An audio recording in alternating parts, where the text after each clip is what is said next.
Well, friends, I just finished reviewing a rather unusual Superman figure, so now it only makes sense to take a look at an unusual Batman figure. I'll get drive-thru. This figure is, of course, the Batman from Batman Forever, the one played by Val Kilmer, and the sculpt on it is not great. I mean, is anyone really gonna stand there and tell me that that looks like Val Kilmer? Look how soft those lips are, and I mean, is anyone gonna stand there and tell me that this looks like a human being? This sculpt? This looks like mashed potatoes here. This mashed potatoes Batman is what it is, Mattel. I mean, you didn't do a great job. But I mean, the anatomy on the suit is pretty much what it was in Batman Forever, except for two big things. Yeah, the Batman Forever suit had nipples, and Mattel sorta did them. There's like these little dimple kind of things, and like you can see when the light moves, like, yeah, there's something there, but I mean, the nipples in the movie are like sculpted, and there's like a solid line. There should be like a inset circles inscribed in there, and you know what? I'm tired of talking about this because, you know, the nipples in the movie are stupid, frankly, and the figure's probably better off without them, but still, I mean, like a real company, not that Mattel's not a real company, but, you know, a good toy company would have sculpted that detail and they wouldn't have missed it.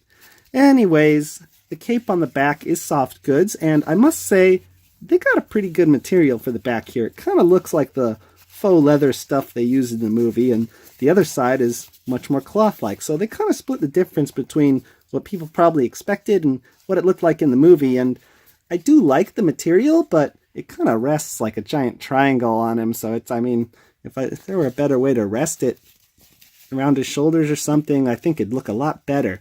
But what doesn't look so great is where the cape goes into this part here, basically the symbol neck part.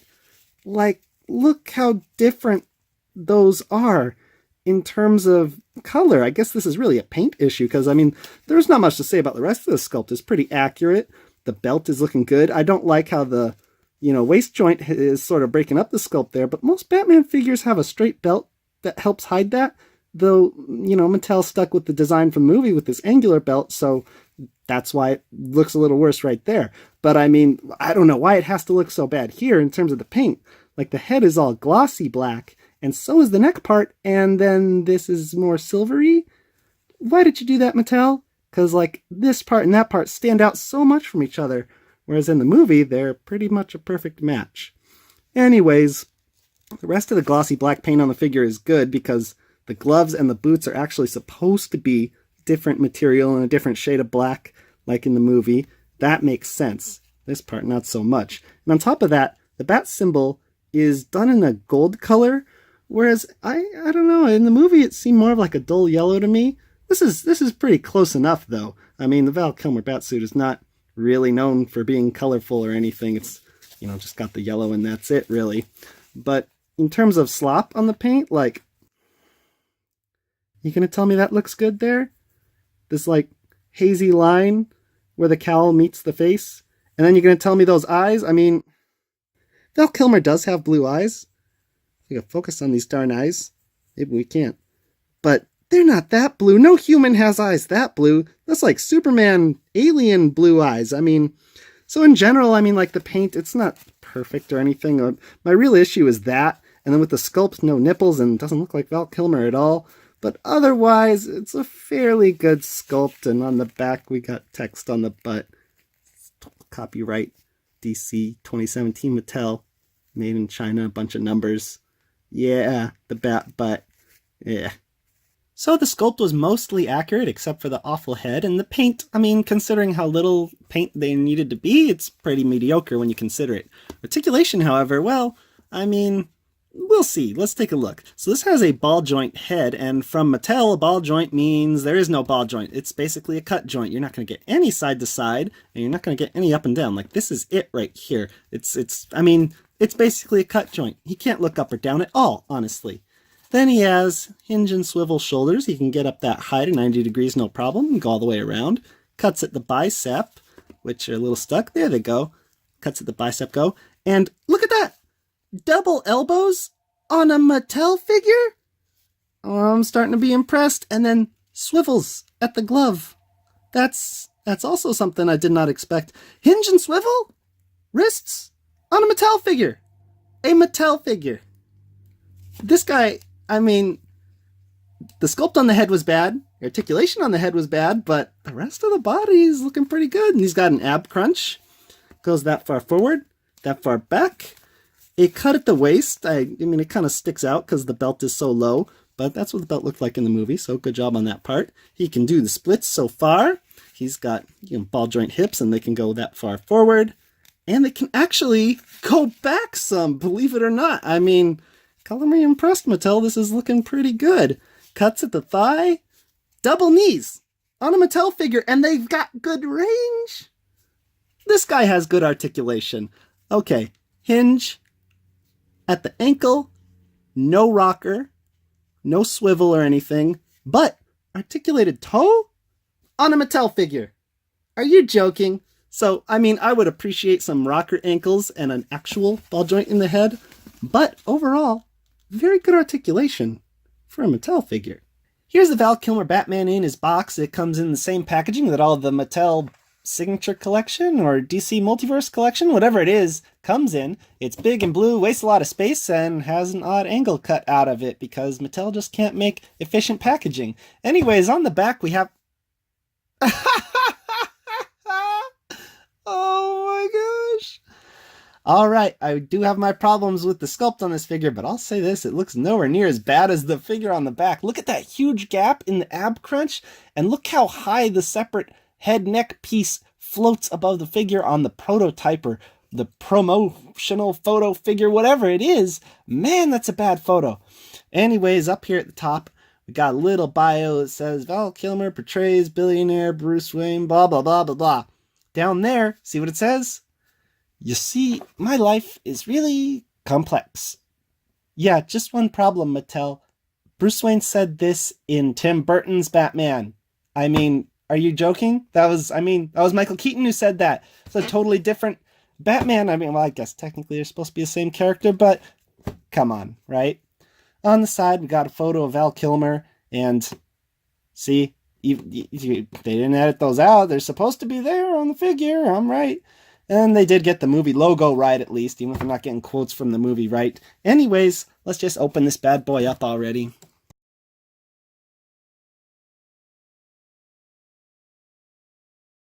Oh, a piece of tape down here. I see how these things get opened. Maybe I see how they get opened. Jeez, Mattel, you think you could do a Marvel Legends and just put like a single piece of tape on one side? I mean, come on. Really? Unfortunately, it looks like you gotta take the whole tray out and then you get this card art. It's not really card art. It's actually, well, it kind of is card art for the stand. That's just taped to the back of the packaging, and there's no real artwork on the actual card back. All those things just popped out.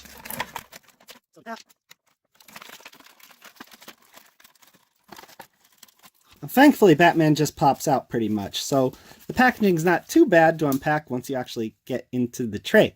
Articulation was a lot better than expected, and packaging may have been bad, but thankfully accessories are also a lot better than expected. Val Kilmer Batman comes with his weird grapple gun, alternate left and right hands for holding that grapple gun, this big Batman stand thingy, a support arm to go with that stand, a big card back that actually comes in a protective cover to go on that stand as well, and then a little bag of pegs and things, also for the stand. Let's see how good we are at popping on those alternate hands, and hey, it came off pretty easily. Alright, so far so good. Right hand goes on. It's not loose. It's in there well. I like that. And left hand, same thing. So let's see how he holds the grapple gun. Now, I'm not sure which way's up and which way's down. This is such a weird Joel Schumacher gun, but we'll just try it both ways. And doesn't really seem to hold it that way too well. The left and right hands are identical, by the way. They're both meant for holding the gun. And okay, I guess he holds it like that. And that doesn't really... I mean, how do you shoot this thing? It doesn't work so well, Batman. So after checking, I'm pretty sure this is how he holds it, and even though the left and the right hands have the same sculpt, it's a little tighter grip on the left hand, so he's able to hold it this way, but it's still not that great. Its grip's just too loose to hold this any which way I try, Mattel, but I mean, I appreciate the effort, I guess. Now inside that little baggie, you get 6 of these bronze-colored things, and this one black thing, and we'll take a look at what those do right now. What you do is you take the base, and these little bronze thingies are the pegs. You just shove them in. The end with the hole in goes in the actual hole.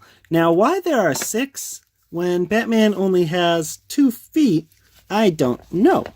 Because, I mean, the whole point of being able to remove the pegs and put them in is so that you can move the position of them, right, Mattel? So, like, you don't, like, why do I want to put the rest of the pegs in right now? Like, let's take a look at the base. I put 2 pegs right there, and his feet are on them, and dang, are they ever a good fit? That's good work, but why would I want to put the other pegs in? Why would I mean, because if I want to move his foot to here, I would take this peg out, although they're pretty tough to get out. I'm actually going to use my teeth, because that's how I prefer to get them out. Scratch that, that's a dumb idea, never mind. What you do to get them out is you just open it up and poke them out from the bottom. Yeah, this thing opens up, and, you know, conveniently enough, you can store your extra accessories. Where are those hands? In here. I'm not sure if the grapple gun will fit, but let's find out. Yeah, it does! Look at that! A good idea for a base. From Mattel of all companies. I'm continually surprised by this figure, you know? Anyways, now that I got Batman on my base / accessory compartment, I will show you what this black thingy does. When you are not using the support stand, this black part actually just snaps in to the hole that the support stand goes into, so that I guess you can cover up the hole, but I mean, you're hardly going to see it anyways. I mean, that's some attention to detail I did not expect from Mattel. It's almost superfluous, but there it is. Anyways, we got the Batman Forever card backing thingy here, and it says DC Multiverse on the other side. You just slide this in right here, and it's supposed to make like a nice little display, even though Batman covers up most of his own face. But if we pop that black thing out and then pop Batman off our base real quick, we can take a look at how that support stand connects everything. So there's a hole in Batman's back here, and this just pops on in. It's kind of a tight fit, but I'm going to... maybe that's as far as it goes? I don't know. It's certainly in there good enough to support him, so I'm only going to put it in that far. And then this part just goes into that little slot back there. And it's kind of odd how if you want to use that and the card back at the same time, it's going to bend the card, so I guess you're supposed to take it out. But then, like, he can only be on there in standing poses, which is when he'll block the card the most. You put him in some kind of flying pose, as Batman's known to fly around, I guess, you know, then the card would be more visible, but you can't really have the card and the stand in there at the same time. Anyways, the stand definitely works well enough, and it's even articulated at the midpoint here, so you can twist Batman around and do all kinds of crazy poses. These accessories are actually very good, Mattel. Color me impressed for once. Moving on to scale now. Val Kilmer Bat stands at 6 3/4 inches when we go to the top of his ears, which looks to be the exact height as Mattel's comic book Batman, and he's a little bit taller than the Marvel Legends Spider-Man over there. Here he is with Mattel's Adam West Batman, Christian Bale Batman, another Christian Bale Batman, and Mattel's Batfleck, and Mattel's sorta, not really, Michael Keaton-inspired Batman. I gotta say, he's way too big to fit in with their puny little, you know, Christian Bale Batman Begins and Dark Knight Batmans, but, you know, he fits just A-okay with the Ben Affleck and the DCUC figures and the Adam West versions. But who I really want to compare this guy to is the NECA Adam West Batman, Michael Keaton, and Christian Bale. And while the Val Kilmer Batman from Mattel kinda almost scales up with these guys, he is a little bit too small. And then in terms of quality, NECA just beats Mattel any day of the week. So I'm still hoping for NECA to make a Batman Forever Val Kilmer Batman somehow.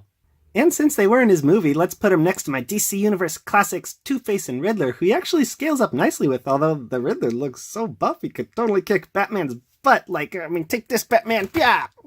Now, at the end of the day, friends, this is not a very good Batman figure from what is not a very good Batman movie.